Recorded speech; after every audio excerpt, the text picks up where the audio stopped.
What's up, everybody? Welcome to the Tony's Picks Look Ahead show here. Getting ready for Monday, February 2nd.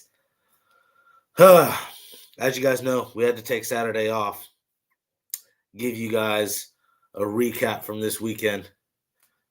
Ugly UFC card. Two dogs I touched, both lost. We're now 2-3 on the year in UFC. But we bounced back, made everything back today. I hammered Florida. I hammered the over. Love it. That cashed. A nice little two-teamer. I actually only put the over in on the site, but I had to back my home team today. They're at home versus Bama. I'm not going to tell you guys about how much I put, but it was a fat little sprinkle there. So feel good on that. And I think we're 6-4 here. Our last 10 bets. This is since about 28th. So things have been getting a little bit better. In the green as of late. I'll start off with a recap here. Wait until some people get in. We're going to get into a lot tonight, guys. We're going to get it. Actually, not really. I forget Mondays aren't that crazy. We're going to cover all the NBA because there's only 4 games. I picked out 3 hockey games, and I picked out 4 college basketball games. And then I got y'all guys a little soccer match for those who care. But like I said, let me start off with the recap because we actually had ourselves a nice day. Just the Florida over. Like I said, I also put in Florida. I bet that my own. I thought I even put it on the site. Sorry, I can't keep up sometimes. Also, St. Mary's last night was a nice little nightcap because, like I said, UFC did not take care of us. And then also this over in Charlotte and Spurs did not take care of us. I mean, again, the under is trending to Charlotte Hornets, but good God, I thought the Spurs can go in there and at least get 120 up on the board for us. Ugly. And then, again, the 2 UFC fights. Let me talk about these. I had a feeling in my stomach that Torres Finney was going to get fraud checked. So I'm not upset about that one. The one I'm upset about is Fiziev because Fiziev was winning that fight. Very much in control of the fight. I don't care what you guys say. If you read what I put, let me read what I put because it actually played out this way. More ways to win for Fiziev, who's been there with the best of guys like Gaethje, who he's fought twice, RDA, Manny Moicano, Gamrot. Again, yes, the resume for Fiziev is no joke. He could win with volume. Yes, I know he had lost to a lot of those guys, but still. And then I put he could win with volume on the feet, center of octagon control, and wrestling. Rufy, more of the one-shot type of fighter, looks for the perfect sniper type shot from the outside. I'll take the guy who as long as his defense stays sharp, should have more volume throughout the fight and may even steal around with wrestling, right? And that's exactly how the fight was playing out. And, of course, Rufy finds the one shot. It was a right hand right down the middle. Had Fiziev turned up, like running away, and then just a couple piece shots to get him out of there. It was a beautiful display from Rufy, who's, still top of the food chain, 155er in the world right now. I thought Fiziev could have won that fight still.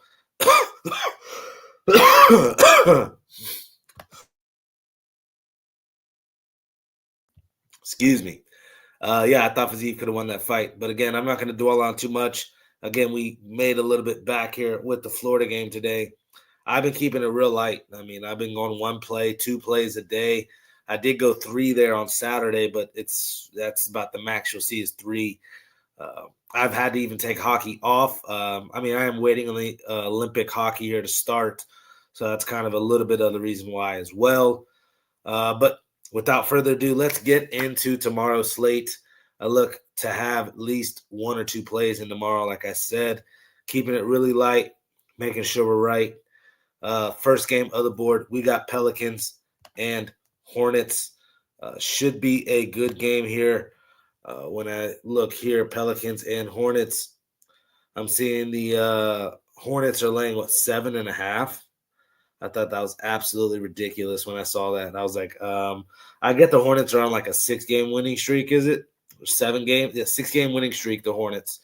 Obviously cashed out versus the Spurs, which I gave out Hornets as well, but I also thought that was an overtype spot. That's why, again, you won't see me touching NBA total, especially how totals in the NBA right now are still trending to the under. I don't like betting unders. Sorry. Even if it's right in front of your face and it's been cashing at any given moment, we're about to start seeing some 120 to 115 type games here, at least overtime games, etc. I'm looking for the overtime prop. That's what I'm looking at. I'm sorry, I'm not going to keep backing this under trend. You can if you want. I would tread lightly, pick a game or two a day if you like the under. But anyways, Pelicans Hornets again. Let's get back on topic here. I think it's just too much points. 7.5. I'm seeing. I'll take the Pelicans. I do like a prop on the Hornets side. I do like Diabate rebounds. He's been stepping up in this front court for the Hornets. 19 rebounds, 14 rebounds, 10 rebounds here in just this last 5-game stretch. 3 of the 5, he's done that. I just feel like you're getting suckered into now finally laying a big number with the Hornets. I don't want to do that. You look at the Pelicans this year, 27, 23, and 1 to the number, up about 4 units. Hornets, obviously 29 and 21 to the number. You're up about 8 units back in the Hornets. Again, Hornets have been one of the more better profitable teams really to back all season long, at least against the number. And then Pelicans, though, head-to-head versus the Hornets, which at the end of the day is really all that matters. Last 10 meetings versus the Hornets, they're 7-3 to the number. Again, getting 7.5 points with these Pelicans, I got to look there. Let me get to the injury report here as well. I gave you everything I had for the game without even giving you an injury report. Let me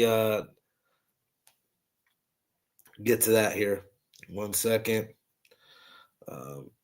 Barely, and nobody really says just DeJounte Murray for the Pelicans. And then Josh Green, KJ Sampson, Mason Plumlee. Again, still a depleted, really just Mason Plumlee front court-wise. But I still like Diabate, the plus over 15 rebounds. Again, you should get plus money with that.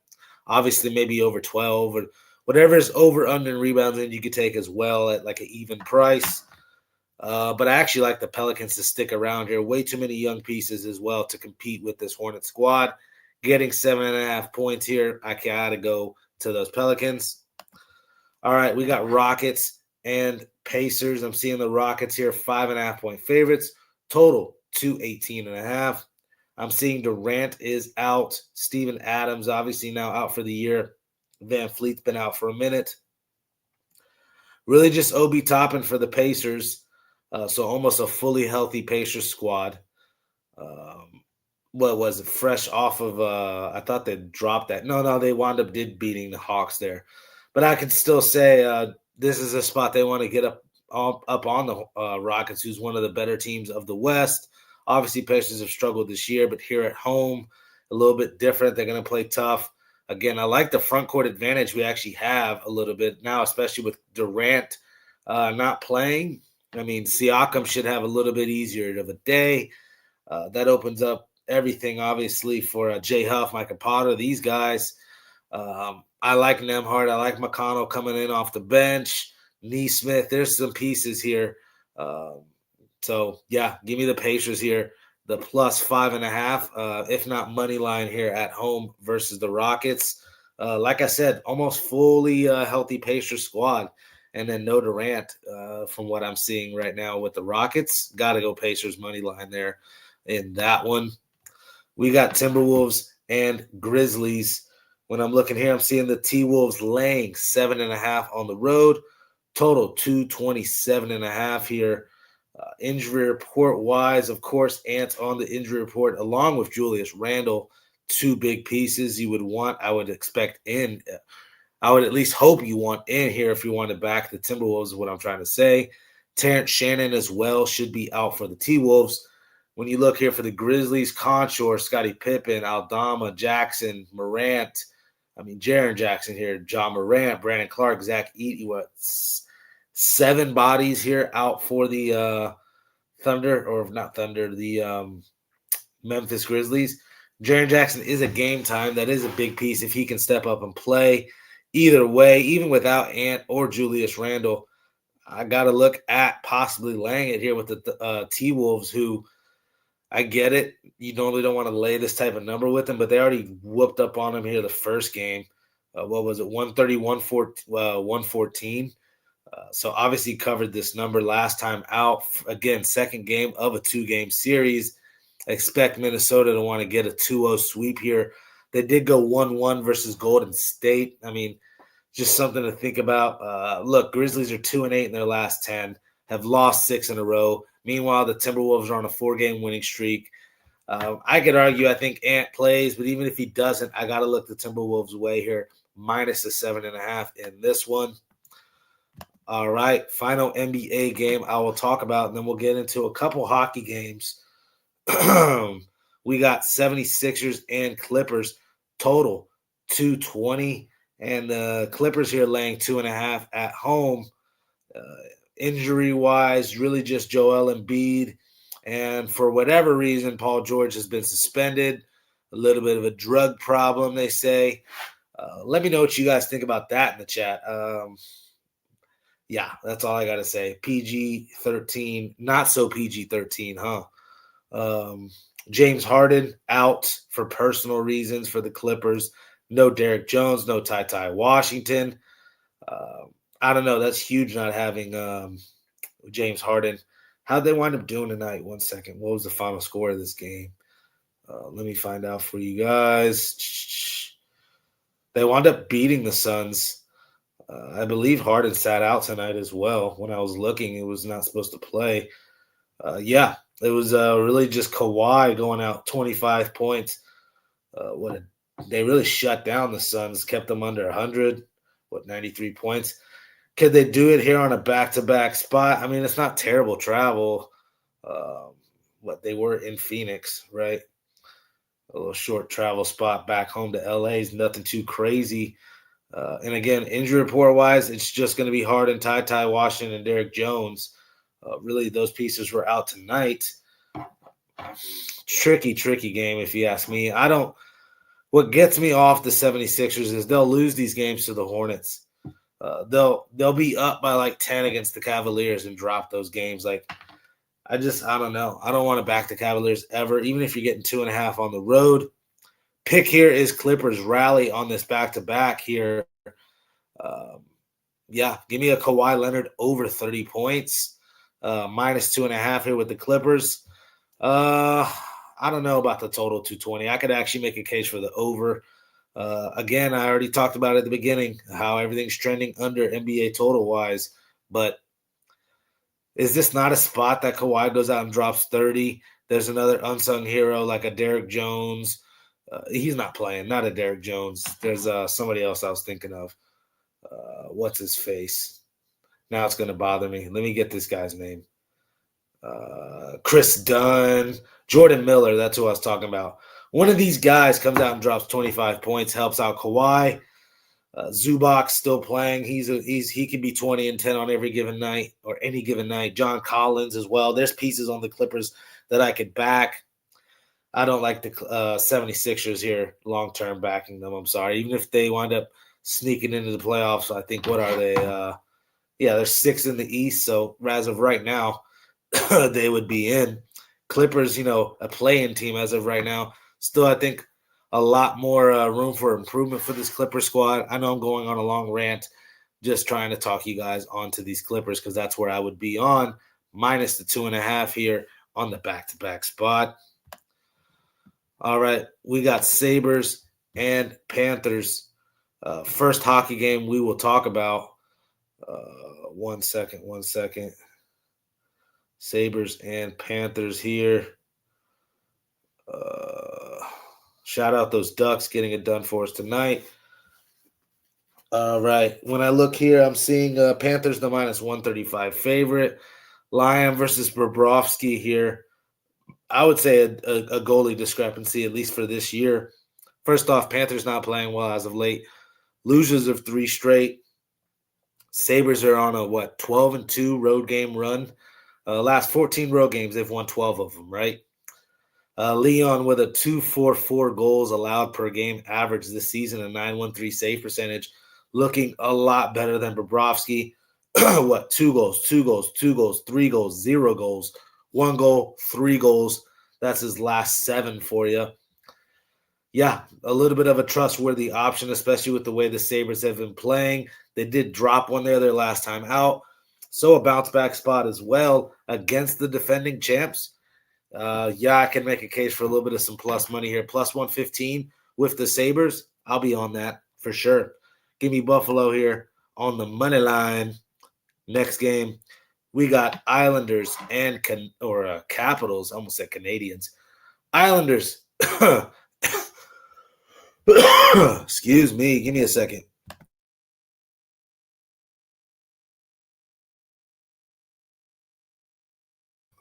All right. Islanders, Capitals. We got Sorokin versus Stevenson. Stevenson is this making his second appearance of the year? Yeah. Just made his debut for the season there on the 31st of January. Gave up 3 goals to Carolina. This is what we're seeing as expected. We'll see if he'll be in there tomorrow. Save percentage, .864. I mean, it's hard to really judge his numbers. Sorokin. At this point, when I say Sorokin, when I say Vasilevsky, Ottinger, Hellebuck, there's these certain type of guys that we don't even need to look into the numbers. Maybe the most recent games, see how they're trending as of late. But just thinking long term, these guys are solid. So that's how I look at it with the Islanders. Like, I'm not going to overthink it. Capitals a little bit on a 2-game win streak here. I don't know. They also beat them in the most previous matchup here in the beginning of the year. This one's tough to me, but the thing is, laying the minus 130 with the Capitals, you guys know how I feel about them all year long. I'm not a fan of them. And if it's this current goalie matchup I'm seeing of Stevenson and Sorokin, I got to go plus money again with the New York Islanders. Yeah, leave it at that. Islanders plus money here. Sabres plus money to open it up here. Final game I'll talk about, Maple Leafs and Flames. I think this one is the final game on the slate. I'm seeing Maple Leafs minus 120, total 6.5. Flames should be having Wolf expected, and then Stolarz here for the Maple Leafs. Let me check something out real quick. Injury arise. I'm not seeing Nylander on the injury report no more, which is good news here. Let me double check that because I thought. Let me double check. William Nylander. That's a huge piece for me, especially on this Maple Leafs power play. This right winger. You guys know. Any serious hockey fan knows what's up with Willie Nylander. Yeah, he's solid. Yeah, practice.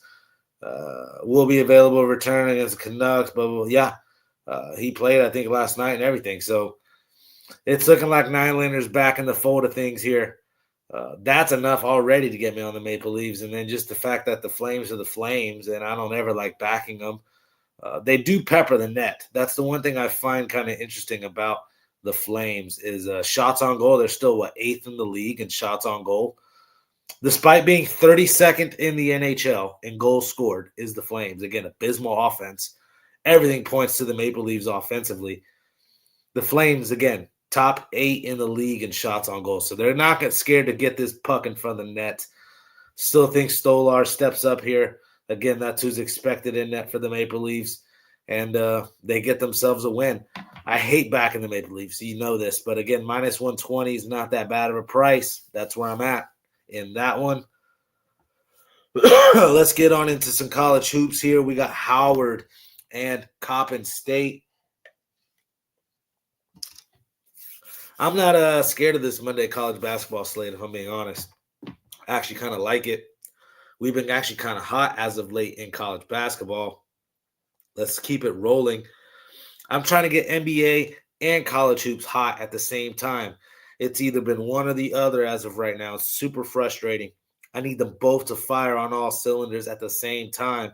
That's when you make fat money. But look, Howard and Coppin State is just your run-of-the-mill lower teams here. Howard, though, a lot better. I mean, apparently favored by 13.5 points for a reason. You look at Coppin State 3-20 on the season. You actually look last year, they actually won, though, 72-61. A lot different teams, though, here. Don't get me wrong, but still something to keep in mind. I think Howard will have revenge in their mind still. at least knowing that they had lost last year. Coppin State loses their 5 straight, 1-9 in their last 10, 1-4 at home. I don't know. To me, everything points to Howard. Again, all the statistics, look, points per game, field goal percentage, free throw percentage, rebounds, assists, steals, turnovers, offensive and defensive rating, all in favor of Howard. Got to go here with Howard minus 13.5. I get it. It's a big number, but it's a big number for a reason. Give me Howard here to get it done in that one. All right, guys, a little bit better of a matchup here. Syracuse, UNC, a marquee matchup, I would say. Who doesn't want to talk about this one? We got North Carolina minus the 11.5, total 156.5. Of course, this one being here at North Carolina's home court. Also a very tough place to play. Last year's final meeting was 88-82 North Carolina. Obviously, a ton of new faces. Well, really just Caleb Wilson, I think about here. This star-studded freshman on North Carolina. And then obviously Seth Trimble, a piece I like for North Carolina. Everything points in North Carolina's direction as well. Points per game, field goals, 3-point field goal percentage, free throw, rebounding, assists, turnovers, offensive and defensive rating. All of those stats I just named, North Carolina outranks them. Again, 63% from the free throw line is Syracuse. If I'm being honest, North Carolina is not much better. 68%. 68%. Both these teams bottom 300 free throw shooting teams. I do not want to back North Carolina at all on the road. And if I'm being honest, it feels like a little too many points. It's just tough playing in North Carolina. That's the thing. I got to do it reluctantly. Syracuse plus the 11.5. I know Whiskers is somewhere out there chuckling and smiling. The Syracuse is not good this year. Again, you've heard me say it numerous times. The Boston College loss should have let you know not to dwell on just one loss, but there was other ones in the beginning of the year. The non-covers that they were obviously we were on them against Notre Dame last time out. NC State, Miami, Vautech, Boston College. That's just all the losses as of late. They just had a bounce back win versus Notre Dame. I don't think they do anything here versus North Carolina, but 11.5 seems like too much. And the under 156.5 feels live as well. I think this one is a first 1 to 70 type game. You're talking 71-66, 69-62. Just leave it at that. I like Syracuse plus the points and under. And that's going against who outranks them in all the stats, home court, everything. Just too many points. Give me Syracuse here in that one. All right. We got Kansas and Texas Tech here. 1 second. Let me get to this one. I believe Kansas was getting 5. Yeah, they're getting 5 points here versus Texas Tech. Total 154.5. I think the front court advantage is actually in Kansas's favor. Flory Badunga, Bryson Tiller here versus this cat Toppin from Texas Tech. Obviously, Toppin's probably the most talented of the bunch, but just that depth from the Kansas side is going to, mean a lot more. Able to throw more bodies his way. These two guards from Kansas, a lot better than anything Chase Anderson here from Texas Tech can offer, even though Anderson's no slouch himself. Just that two-punch front court and back court is just too much here, in my opinion, for Kansas. Keep an eye out on Darren Peterson. You never know if this cat's going to not play. Last minute, he may show up on this injury report here with a hamstring. As of right now, I'm seeing nobody on either side that's important sitting out. Huge free throw shooting discrepancy. Texas Tech 240th in the country in free throws. 58th in the country for Kansas. A rebounding advantage as well in Kansas's direction. Like I said, they should have the more front court depth. I like the Jayhawks here, and you're getting 5 points. Again, on a 5-game winning streak themselves are these Kansas Jayhawks. Again, I know they're tough to beat in Allen Fieldhouse, but even here on the road versus Texas Tech, I think this is a spot we got to back the Jayhawks here. Give me the 5 points here with those Kansas Jayhawks. All right. Last college basketball game I will get into. We have Weber State and Sacramento State. Injury report-wise, nobody really for Weber State. Possibly a chance that we get this Jeremiah Cherry back. That would be huge. Again, a 6'11 forward here for Sacramento State would start to lean the front court depth and size advantage towards Sacramento State's side. Okay, Sacramento State at home here with a revenge spot as well. Well, Weber State did beat them 95-82, January 3rd, earlier this month, or in January. I don't know. The front court size, like I said, especially if this Cherry kid plays, is huge. And even if he doesn't, they have a couple other 6'8 forwards. They have Shaq's son, this kid, what's his name? Laverinov, as well, the European cat, 6'8 forward who could shoot it a little bit as well. Like I said, Shaq's son. This kid, Brandon Gardner, as well, a 6'8 forward who plays a little bit sparingly, but again, another big body to throw in there. Because the reason why I'm bringing this up is Weber State dominated on the boards last time. Just dominated them. And I think Sac State makes the adjustment, even if they get help from the guards. If you look at these two guards, Mikey Williams, obviously the highly touted transfer in from Memphis. We all know about Mikey Williams. But Prophet Johnson is the other guard, very much capable of scoring. I think he's even scoring more points per game than Mikey Williams. 18 points per game out of Prophet? And then 8 rebounds out of their 6'3 guard here in Prophet Johnson. I think they hustle. I think they try to get this one. Again, revenge spot here versus Weber State. Line has been flip-flopping as well. I've seen Weber State as a favorite. I've seen Sac State as a favorite. Total 163.5 makes a little bit of sense because, like I said, last time it was a 95-82 game. I could see us being a little bit of a fast-paced game. But with Cherry coming back, they might try to slow it down Sac State-wise, play through this big here in the half-court setting. I just like Sac State to get the revenge here. Screw touching the total. Weber State, again, lacking size. They're positionless type team, a bunch of 6'6 forwards. We'll see if they're able to match up with Sac State here. I don't think they will. Give me Sac State here on the money line plus the 1.5 or minus the 1.5. Again, this one's doing some matriculating here through 0. But again, Sac State in that one. All right, final game I will discuss, and it's going to the soccer pitch. We got Udinese versus Roma. We're almost out of here. 1 second. When I was looking at the notes in this one, first off, a pretty sweet price here with Roma, minus 110. Can't go wrong. You look, Roma has dominated historically.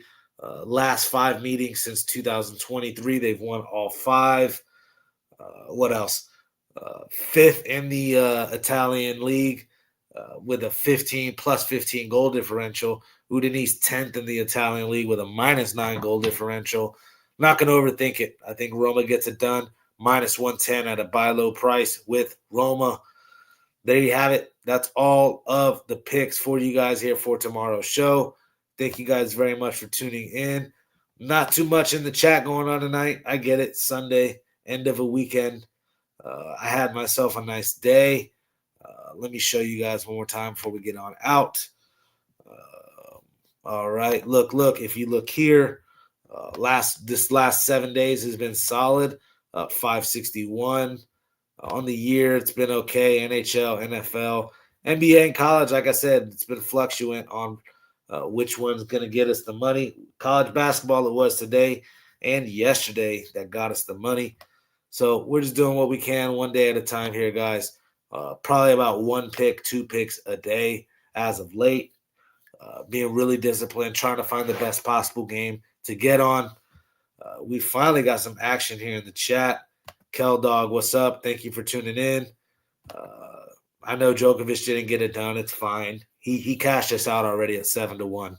I'm not going to complain too much. I actually do like Botic van Danschesloop here. I love saying that name. Botic van Danschesloop, and I'm probably saying it wrong. Zandanschesloop. It's BTVDZ, whatever. BVD. I'm not going to say this cat's name. You guys know what I'm talking about. Plus 190 versus Humbart there. That's either tomorrow or midnight tomorrow night. So coming up here, tennis is strange with the scheduling. I've been seeing this one showing up as supposed to be here tomorrow or on the 3rd. So again, we'll see. Either way, that's all the picks I have for you guys. Thank you very much for tuning in. Again, like and subscribe. Link is in the description as well. Takes you straight to Tony'sPicks.com, where our best bets are. Like I said, tomorrow probably be 1 or 2 plays out of me. Probably more college basketball play. Limited slate there in the NBA. And yeah, we have a big hockey slate, but I told you guys I've been trending light with the Olympics coming up here. A lot of teams playing their last 3-4 games here. No, thank you. Just let's continue on once we get back from the Olympic break. And even that first couple weeks back, I'll be treading lightly, if I'm being honest. So right now we're on a little hockey hiatus. No big deal. Again, if you want hockey, tune in tomorrow to the morning show. Also, night moves coming up here in a couple hours.